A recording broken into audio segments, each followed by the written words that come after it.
Guys, it's Courtney. Today I'm going to be using Bone-A-Fide birthday stamp set by Simon Says Stamp, as well as the Falling Snow stamp stencil, also by Simon. And I am starting off with a piece of Nina Solar White cut down to 4 1/4 by 5 1/2. And I'm bringing out my Misty here just because this image in the stamp set is pretty large, and this can pretty much carry an entire card on its own. So I had a feeling I was probably going to have to stamp it twice, and I went ahead and stamped this with Blackout ink by Ink on 3 because we will be doing Copic coloring to the image itself. I did leave this in my Misty in case I wanted to restamp it once I was done with my coloring, but I didn't end up needing to or wanting to do that. So once that was stamped out, I'm going to bring out my T-square ruler and I'm going to use the grid lines on my mat just to make sure that it is perfectly straight. And I'm just using a EK Success journaling pen, which is also Copic safe, so you can use any Copic safe pen here. And I'm just drawing a straight line directly behind my cake. This will eventually be kind of like a little table or counter or something that this cake is sitting on. So once that was drawn out, I'm going to take Simon Says Stamp masking paper, and you can see that I didn't cut this perfectly. I kind of cut it right outside of my black outline of the image. I don't want this to be too close to the image itself. I went ahead and lined that up, covering up that stamped image, and I will take some strips of Post-it note tape just to mask out the bottom portion of my card. Again, placing this mask just slightly above that black line that we had created. I don't want my mask to be too close to my images or my lines. So next I'm going to take the Falling Snow stencil, and I know this is falling snow, but in my mind for a birthday card, I wanted this to kind of look like confetti that's falling down. So I went ahead and taped the back part of my card panel, and I have cat hair on here, and you'll see why in a minute. And I'm using that same Post-it note tape just to make sure that my stencil doesn't move around when I add my texture paste. So I'm going to be using some Distress Oxides here. I'm using Candied Apple, Carved Pumpkin, Squeezed Lemonade, Lucky Clover, Salty Ocean, and Dusty Concord. So I wanted kind of like rainbow colors. And I'm just taking the corner of my ink pad and smushing this down onto my Ranger craft mat. And I'm going to be changing, I only buy white texture paste or embossing paste, whatever you choose to purchase. I only buy the white because I can make it whatever color I want. So I am using the Ranger texture paste here, and I'm using just a teeny tiny bit on each one of my colors. So I'm just going to plop a little bit down over each one of those little areas that we smushed down that color. And you only need a tiny bit. A little bit goes a long way here. And once you color it, you can't really put it back in the jar and reuse it. So I'm using the very minimal amount. So I'm going to take my palette knife there just to mix around my color for each of these. So I'm just kind of picking up the color of the ink as I go along, smushing that around and cleaning off my palette knife each time I go with just a paper towel. And I mixed all of those colors together the same way. Some are a little bit more intense than others. Keep in mind that this will give you more of a pastel look rather than the true intensity of the ink. So next I'm going to kind of just scatter this around my stencil each time, like I said, cleaning off my palette knife. In the end, they're all going to kind of mix and blend together anyway, but in the beginning, at least, I want definite areas where I have one specific color. And I'm trying to stick to threes here. I've always heard, stick to threes or at least odd numbers. I don't think it really matters in this particular case because, like I said, they will all blend together in the end. Once I got that final color down, I went ahead and just filled in any little gaps that I see and where the texture paste kind of comes up a little bit. Now, I will say that with the texture paste, you want to work pretty quickly because it starts drying, or at least it's not as creamy as it is in the beginning within 5 minutes. So once I had all those colors down, I'm going to take that palette knife and kind of just smooth everything out, make sure that I don't have any little dots that kind of where I removed some of that texture paste or may have missed that specific area, and then carefully peel up my stencil. And you want to wash this immediately because it will dry right onto your stencil. And I went ahead and put my card panel aside to dry for maybe about an hour and a half. You want to make sure that it is completely dry before you remove your masks, and I just snip off the little edges that are kind of hanging off my card panel. Once these are dry, you'll be able to just snip these with your scissors. So once that was done, we'll move on to the Copic coloring, and I'll have this sped up a little bit, especially in the beginning. I'm going to start off with my little tabletop here, and I wanted to make this to look like just a wooden table.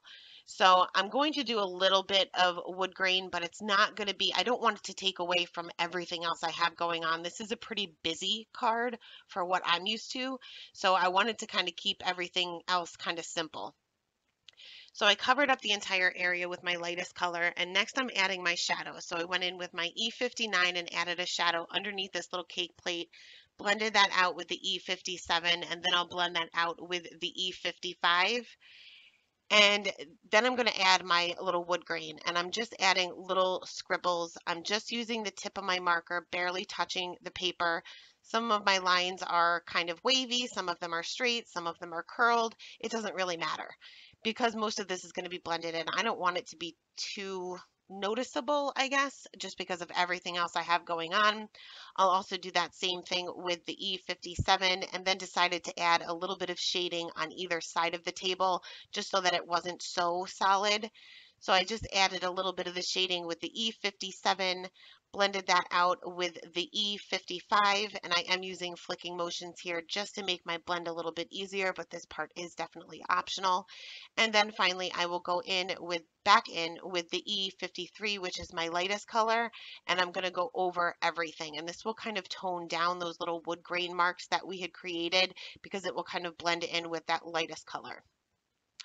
Next, we'll move on to the cake, and I'm sorry, I'm a little off screen here because as you can see, I have a little friend up here, which is where all the cat hair always seems to come from. So I'm starting off with my lightest color to map out my darkest areas for the cake itself.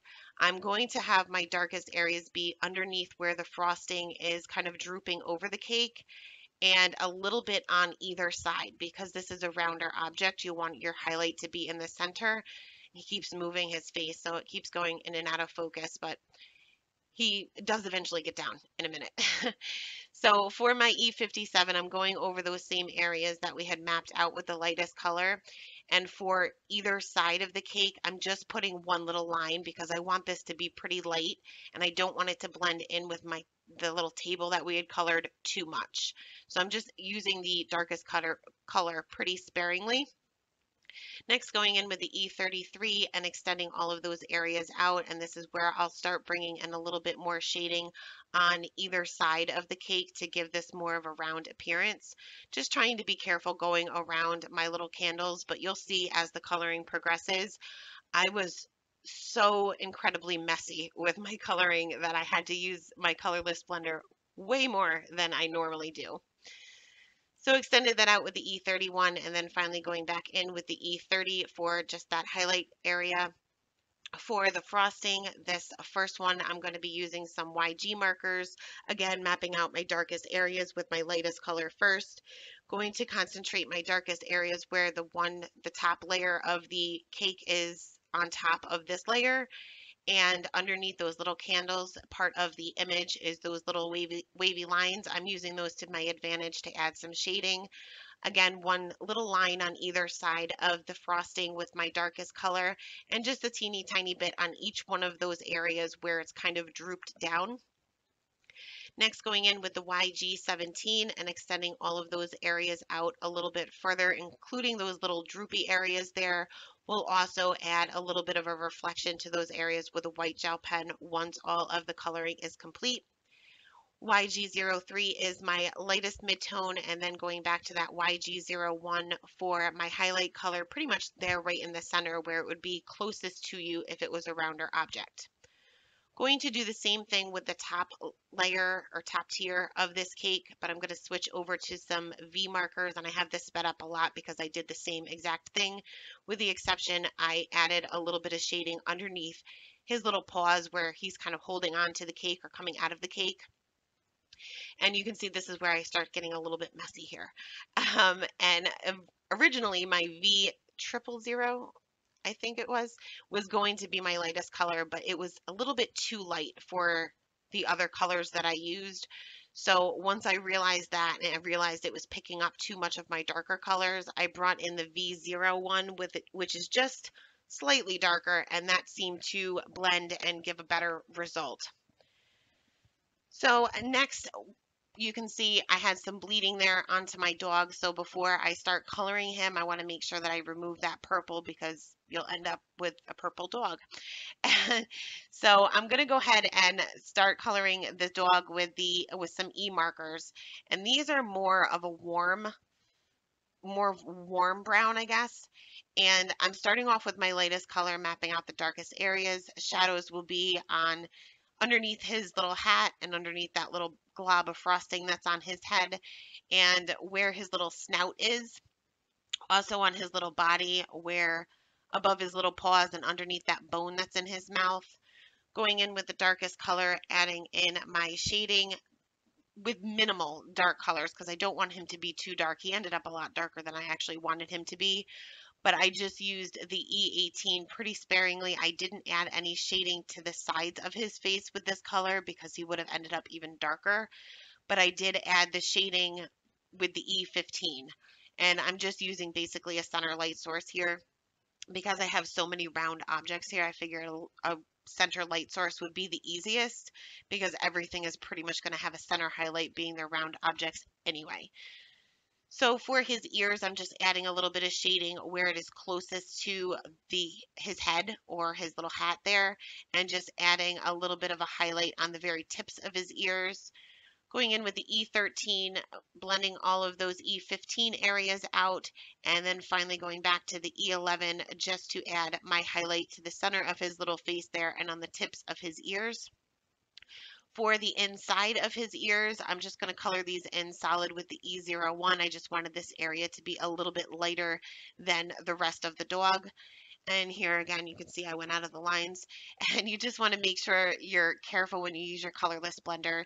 Don't use it over any real dark areas because you're just going to spread that color. So make sure it's a pretty light color that you're using it with. Otherwise, you'll just want to use a white gel pen, which I will have to do later too. So coloring his little tongue there with some R markers, and really didn't really have to necessarily do any shading here. For the little globs of frosting that are kind of everywhere, for the smaller areas, I'm just going in with a solid color, and for the ones on the bottom that are a little bit bigger, I will do some shading on those later. For the candles, I wanted to make these blue and orange because I'm trying to bring in all of the colors of my little confetti in the background. So just doing a little bit of shading on the bottom part of each of the candles where they're stuck in the cake with 3 B markers, and then we'll switch over to some YR markers and a Y marker for my highlight, just shading those the same way, going right in with my darkest color because these are such a tiny area that you're not really going to have too much of a problem. For the flame, I'm going to add just a teeny tiny flick right there in the center of the flame with my R35, and then I'll extend that flick out just a little bit further with a YR marker, and then finally a Y marker. And you'll see that the last number of these markers are either this, well, they're actually one up. I started with a 35, went to a 68, and then a 17. So you're going 5, 6, 7. So those will blend nicely, even though they're not part of the same color family.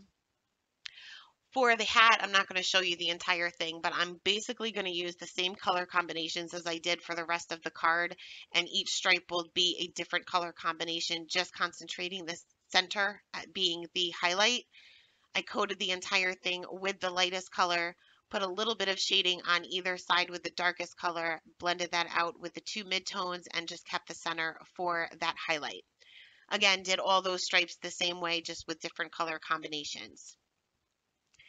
Next, I wanted to color these little blobs of frosting here, and being these are a little bit larger, I am doing a little bit of shading, just making the lightest area be on the very top part of these little globs. And I'm doing some of these green, some of them purple to kind of match the rest of the little cake. For the teeny tiny ones, especially on these little candles, I'm just going in solid. I'm not going to try to do any shading here and have any more coloring disasters than I already have. So next, I wanted to color the plate white or a light gray, and I have to fix up my coloring errors first because I'm going to be using such a light color. It will move the color, but I want to kind of try to fade it out a little bit before it gives me any kind of discoloration or I accidentally touch a green or a purple area and drag that throughout the entire little plate.